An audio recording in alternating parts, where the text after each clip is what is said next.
Cimaretan asasanti gonggo gonggo trigonggo dugo mendak polosir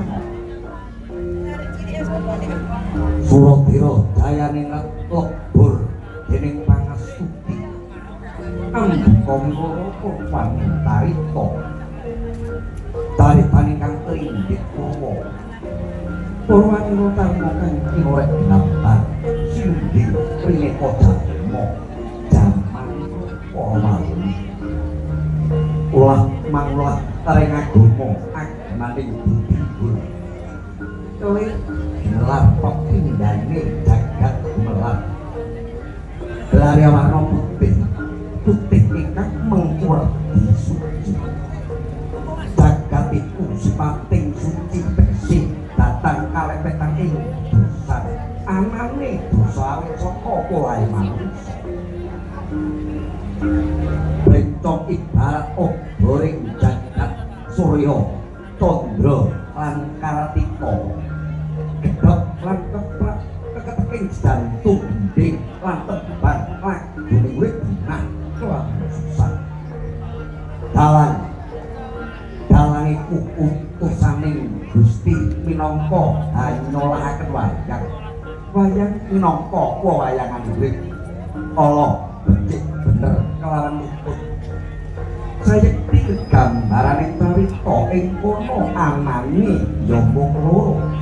bungah susah lanang wadon ala kelawan sing becik tinulata sing ala sing kirana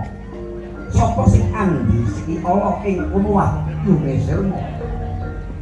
jenenge wayang rampung kupet mlebu tak tanpa beda manungsa ya mung bedane yen wayang rampung kupet mlebu kotak sesuk bisa dianggo maneh nanging yen to manungsa sing mlebu kotak bakal nampa pengadilan suci saka Gusti Kang murbreng dumadi unduh poe pakarti linting dongeng ya ing kono manungsa bakal ngerti lan roh yen to sejatine pangkat derajat bondo dunya ora aji sing aji amung amal saleh bakal pikang murakati mring sabu mangkono kan paring-paring ampak matur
Hadrakan Puspito kasir samiran omri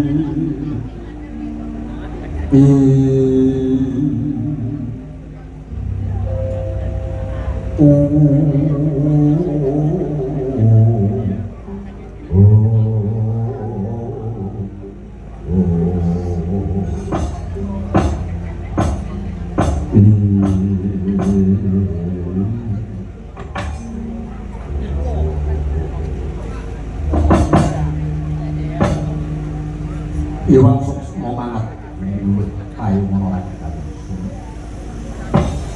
il jagat yudhwata il jagat wasi apa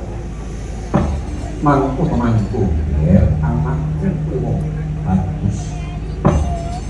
wong gadah Basudewa ulun pertimbangan ngadarkan dan Rama Prabu Kunti Bujo wantring timbalan paduka boten kados ing trikalenggan menika diwaji menawi boten